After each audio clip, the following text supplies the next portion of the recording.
मन के रोगी ज़्यादा हैं। आज क्या हुआ महाराज, सब कुछ अच्छा है, वहाँ गए थे और सामने वाले ने बहुत अच्छा स्वागत सत्कार दूसरों को तो खूब किया, पर हमाओ छोड़ दिया।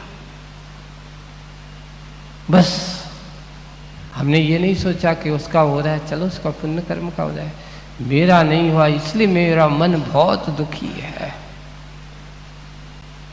ये बीमारी काय की है? तन की। ये सबसे ज़्यादा इसको कहते हैं याचना।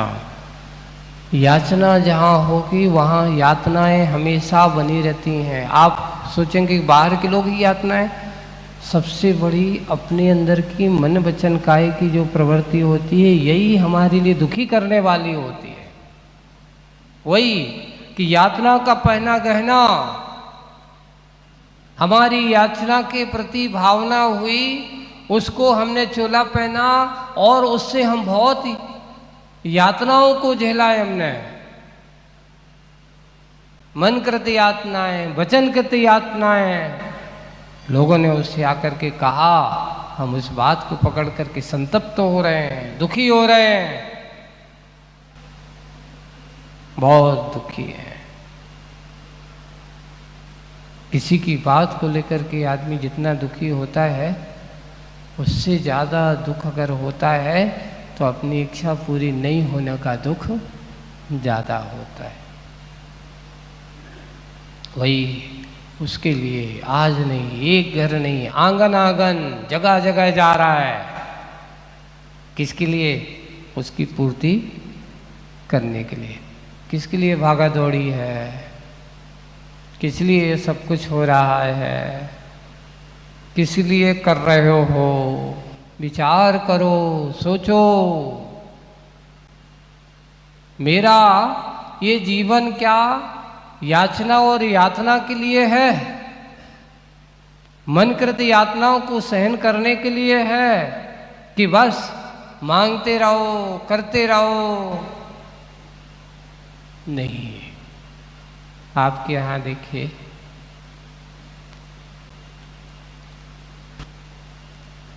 मुनिराज आपके हैं, विहार करते हैं, आपके घर पर भी जाते हैं, आहार भी लेते हैं, वे भी आपके सामने हाथ करते हैं, पर वो याचना नहीं है।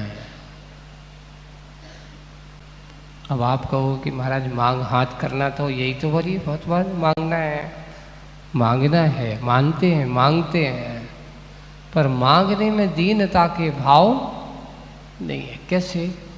अपने यहाँ लिखा, मुनिराज जो जब आहार करते हैं और आहार करते समय महाराज देने वाला हमेशा ऊपर हाथ रहता है और लेने वाले का हाथ हमेशा, बहुत स्वाभाविक है। जो मांगेगा उसको हाथ कैसा करना पड़ेगा? ऐसा। और देने वाले का हाथ कैसा होगा? ऐसा। देने वाला और लेने वाला दोनों हैं, पर यहाँ पर मुनिराज जब लेते हैं तो वहाँ किसी प्रकार की दीनता नहीं होती,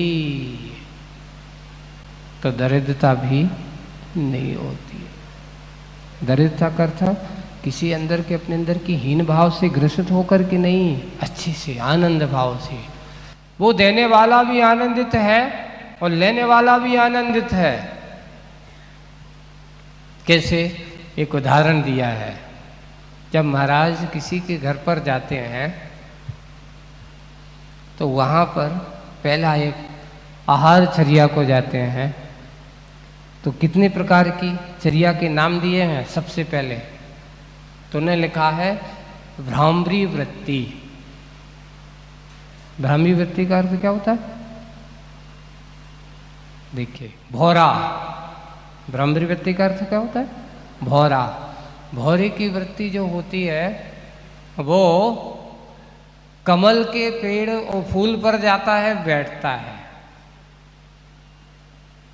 अब जब कमल पर बैठता है तो उस कमल को भी भौरे के आमंत्रण जैसे ही आता है वो खिल उठता है, प्रसन्न हो जाता है कि मुझे फलदार बनने का दिन आ गया। लिखा है, विज्ञान और प्रकृति का सत्य है कि जिस कमल के पराग कण को अगर भौरा ग्रहण कर लेता है और उसकी लार का संबंध उसको मिलता है तो उसमें बीजत्वपना बहुत जल्दी बनता है, वो फलदार बनने में उसको देरी नहीं लगती। जैसे भौरा कमल पर बैठता है, कमल भी खुश और भौरे का भी, उसको पराग कण मिल जाने से उसको भी आनंदित होता है, उसका भी आनंद से भर जाता है। भौरा फूल भी खिल जाता है, फूल को भी कष्ट नहीं होता और भौरे को भी कोई कष्ट, लेने वाला सुखी और देने वाला भी सुखी। इसलिए मुनिराज की एक वृत्ति दी है, ब्राह्मी वृत्ति। जिस समय वे श्रावक के घर जाते तो श्रावक की दशा वो कमल की भांति होती है। किसकी भांति होती है? श्रावक की दशा कमल की तरह हुआ करती है। और वे मुनिराज कैसे हैं? भौरे की तरह हैं। भौरा जब श्रावक के घर पे या मुनिराज श्रावक के घर पर जाते हैं तो श्रावक भी आनंद के साथ, भक्ति भाव के साथ, नवदा भक्ति के साथ, है ना, कितना आनंद आता है जब वहाँ जाते हैं।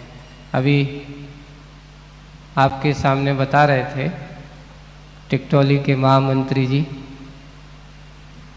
कि जहाँ टिकटोली की बात आपको बताएं हम, वास्तव में वहाँ एक भी घर नहीं है, कोई श्रावक नहीं है। जब हमारे चतुर्मास के लिए आचार्य जी ने संकेत दिया कि टिकटोली में चतुर्मास के लिए जाना है 2022 में, जबकि 2022 से राजस्थान आने का टिकट बना था हमारा। महोत्सव हुआ और महोत्सव होने के बाद आचार्य जी ने कहा कि तुम्हारे लिए ये वाला क्षेत्र पर जाना है। तो हम वहाँ से गर्मी करते हुए, जैसे इस बार की गर्मी की है, धीरे धीरे सोचा था कि अपन चतुर्मास तक पहुँच जाएंगे, यहाँ राजस्थान तरफ आए। पर अचानक गुरु जी के पास पहुँच गए ये मुरैना वाले और वहाँ के कुछ लोग विशिष्ट लोगों को लेकर के। आचार्य जी ने सोचा कि क्या किया जाए, कैसा किया जाए, और उन्होंने बहुत सोच समझ करके, बिल्कुल जंगल है, समाज तो है नहीं है, एक भी घर नहीं है समाज के, सिर्फ अपने क्षेत्र के अलावा कुछ नहीं है, वहाँ पूरा जंगल है, अच्छे लेकिन झरने, इतना सुंदर प्राकृतिक क्षेत्र है, बिल्कुल झरनों की नगरी। एक जगह जहाँ भी जिस दिशा में चले जाओ वहाँ झरना मिलेंगे आपको। अभी बरसात का समय, इस समय तो ऐसा स्वर्ग जैसा माहौल रहता है। बाकी गर्मी में थोड़ा सा रूखापन दिखता है वहाँ जब झरने बंद हो जाते हैं, लेकिन फिर भी अभी तो बरसात के समय बहुत सुंदर माहौल रहता है। वहाँ जब पहुँचे तो वहाँ अब सबसे बड़ी समस्या, तो मेरे पास जो श्रावक थे तो वो उन्होंने आकर के कहा, महाराज एक काम करना। बोले कि क्या काम करना है? वहाँ तो कोई है नहीं है, भोपाल के कुछ श्रावक थे, रवीन पत्रकार और कुछ लोग आए। तो महाराज एक काम करियो, आप तो एक काम करो, 20-25 किलोमीटर की सीमा बना के रखना।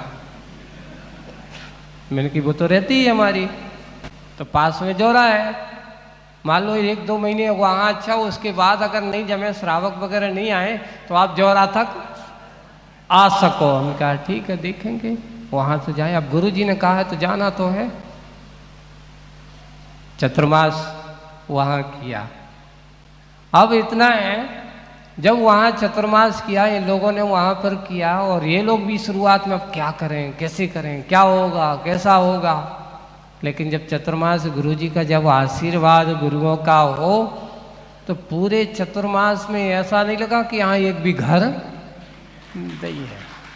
आए दिन कम से कम सुबह से लेकर के शाम तक जंगल में भी 150 आदमियों की प्रतिदिन, इतने तो सामान, रविवार के दिन तो हर मेला सा लग जाता था। कहीं ग्वालियर से लोग आ जाते थे, कहीं बागरा से लोग बसें आ जाती थी, हर रविवार। और पर्यूषण के बाद लोग सोच रहे थे कि भीड़ कम होगी, पर्यूषण के बाद तो और ज़्यादा भीड़ हो गई। सिद्ध चक्र विधान हो गया, एक नहीं दो दो विधान हो गए। ऐसे लगा ही नहीं कि चतुर्मास में हम तो इतना है कि मन अगर हमारा हो तो आपको जंगल में भी सारी व्यवस्थाएं हो जाती है। और ऐसा नहीं, प्रतिदिन हम 3 महाराज थे तो कभी 3 4 चौके 5 चौके, कभी 6 चौके, कभी अरे इतने सारे। एक बार तो इतना लगा कि कहाँ क्या करूँ 8-10 दिन तक तो उनके पास जगह ही नहीं, चौके वालों के पास। सब लोग आ रहे हैं, व्यवस्थाएं श्रावकों के मन में ऐसी व्यवस्थाएं भी हो जाती है। इतना है कि जब देने का भाव, ग्रहण का भाव हो तो सब कुछ अच्छा होता है। तो श्रावक के घर जब मुनिराजों का वहाँ भाव होता है, सौभाग्य जगाते हैं, लोग जाते हैं,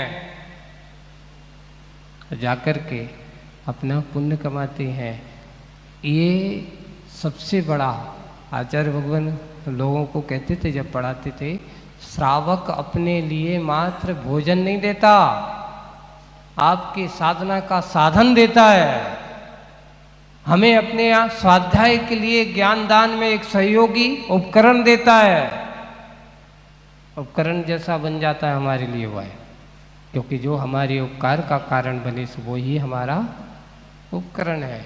निर्विकल्पता साधना वहाँ जब हम लोग करते थे, इतना शांत टिकटोली का एरिया, जब लोग सुबह सुबह लोग रहते, दोपहर में बहुत अच्छा स्वाध्याय, चिंतन, लेखन, हमारे बहुत सारे काम जो बाकी थे हमने टिकटोली में वो बहुत अच्छे से किए। क्यों? ज़्यादा विकल्प रहता नहीं था और अच्छा काम बिल्कुल शांत रहते थे, निर्विकल्प रहते थे। रात्रि के समय तो ये होता था कि जब हम लोग शांति, जहाँ हमारा कमरा था, सियार यार तो हमारे कमरे के आसपास घूमते ही रहते थे, लड़िया हो। कई बार हमने रात्रि में देखा, झुंड के झुंड आते हैं बहुत सारे, वहाँ पानी का ठिकाना अपना ही वही झरना रहता था, तो पानी पीने आएंगे, वहीं देखेंगे। यहाँ सोचना है पूरे, तो अपन को क्या निर्विकल्प आराम से शांति का अनुभव। ऐसा लगता था कि कैसे लोग महाराज, तो हम तो कहते भैया पहले तो महाराज गुफाओं में रहते थे, हम लोग भी जब कभी उपास होता था तो चले जाते थे कहीं झरने के वहाँ किनारे बैठे आराम से 4-6 घंटा ध्यान करेंगे झरने में, वहाँ जा कर के बैठ कर के निश्चिंत उपास करके बैठ गए, 2-4 घंटे, शाम को वापस आएंगे। अब श्रावक भी कभी कभार आ जाते थे, कहाँ है महाराज जी, ढूंढते थे। तो हम लोगों को लगता था पहले लोग चौथे काल में कैसे महाराजों के दर्शन करने जाते होंगे। तो ऐसे ही वहाँ पर बहुत अच्छा अनुभूति हुई। और अच्छे चतुर्मास में ऐसी जगह बिल्ला होता है, कभी कभार लोगों से, जन समूह से हट कर के लोग निर्जन में बैठ जाए, फिर भी वहाँ निर्जन जैसा अनुभव नहीं होता था। बस इतना ही है कि हम अगर अपने अंदर सोचें तो याचना एक दीनता के भाव से मांगना, वो याचना आदमी के अंदर ही यातना का कारण बन सकती है। लेकिन हमारे मुनि महाराज जो होते हैं उनकी ब्राह्मी वृत्ति होती, कौन सी वृत्ति होती है? जैसे भौरे को भी आनंद होता है और फूल को भी आनंद होता है। और एक और देखिए, क्यों आपके महाराज आहार करने जाते हैं तो उन्होंने कहा अक्षमेक्षण है ना, अक्षमेक्षण व्यक्ति। जैसे कोई गाड़ी चलाते हो आप लोग, बैलगाड़ी है, मोटरसाइकिल है या कार है, अब चलते चलते उनके पहियों का जो चिकनापन है वो कम हो जाता, तो आप क्या करते हो? ग्रीसिंग जिसे अपन कहो है ना, अक्षमेक्षण से कहा। चक्के में जब कम हो जाता तो जैसे गाड़ी में जब कोई रूखापन हो तो आवाज़ करने चें चें आवाज़ आने लगती है, तो उसकी चेचे दूर करने के लिए, मिटाने के लिए क्या करते? कोई चिकना पड़ा पहले लेके थे गाड़ी में ओगन लगा देते थे, काला काला कपड़े से जला करके उस पर लगा देते हैं। तो अब जैसे ही लगाते हैं ग्रीसिंग कर देते, उसकी आवाज़ शांत हो जाती है। वैसे ही उन्होंने कहा महाराज ये औदारिक शरीर है, पेट खाली होता है तो इसमें से क्या आवाज़ होने लगती है? आवाज़ आने लगती है। आप लोग कहते हैं चूहा लौटने लगे, ऐसा कहते हैं, पर होते नहीं, चूहा नहीं लौटते हैं, वो तो पेट की आंतों का काम चल रहा है। अब उसको पचाने को नहीं मिलेगा तो वो क्या करेंगी? खाली होंगी तो आवाज़ करेंगी। वैसे ही अब जैसे चक्के से आवाज़ आने लगती है तो उसमें थोड़ा सा चिकनापन डाल दिया जाता है तो आवाज़ क्या हो जाती है? बंद हो जाती है। वैसे ही मुनिराज आहार इसलिए करते कि भैया वो औदारिक शरीर है, इसके जब खाली हो जाता है तो आवाज़ आने लगती है। एक काम करो, अक्षमिक्षण की तरह श्रावक के घर पे गए, लेकर के आ गए, रूखा हो, चिकना हो, खट्टा हो, मीठा हो, कैसा भी, जैसा जैसा अपनी अनुकूलता के हिसाब से लेकर के आए, उसकी आवाज़ बंद कर दी। इसलिए इसका नाम क्या पड़ा? अक्षमिक्षण की तरह है। तीसरा होता है, एक और होती है गोचरी वृत्ति, उसका नाम दिया गोचरी वृत्ति। गोचरी वृत्ति का अर्थ क्या? जैसे गाय है, गाय को किससे मतलब है? घास से मतलब। किसने डाला? है ना? सुंदर है कि असुंदर है ये नहीं देखती गाय, उसको तो मतलब किससे है? अपने आँख को देखो, अपने पात्र को देखो, अपने करपात्र को देखो, किसने दिया? बस इतना है कि इतना तो देखना चाहिए कि श्रावक ने दिया, ऐसा नहीं कि हर कोई को। पात्रता तो देखेगा, पर सुंदर है कि असुंदर है तो गोचरी व्यक्ति उन्होंने लिखा यहाँ रूप रंग नहीं देखना, उसके अंतरंग को देखना, उसके परिणामों को देखना। ये अच्छा नहीं है इससे नहीं लेना, ये अच्छा है इससे लेना, ऐसे भाव नहीं होना। गोचरी वृत्ति, जैसे गाय को घास से मतलब कोई भी डाले, चाहे सुंदर स्त्री डाले या पुरुष दे, कोई भी डाले, उसको किससे मतलब है? घास से मतलब है। ऐसे ही मुनि राजों की होती है गोचरी वृत्ति, रूप रंग के प्रति नहीं, उनके परिणामों के, उनके अंतरंग भाव के साथ जो दिया जाता है उसका नाम गोचरी वृत्ति है। वे जाकर के लेते हैं। इसलिए 3 प्रकार की वृत्ति कौन कौन सी हो गई? ब्राह्मी वृत्ति, अक्षमिक्षण वृत्ति और गोचरी वृत्ति।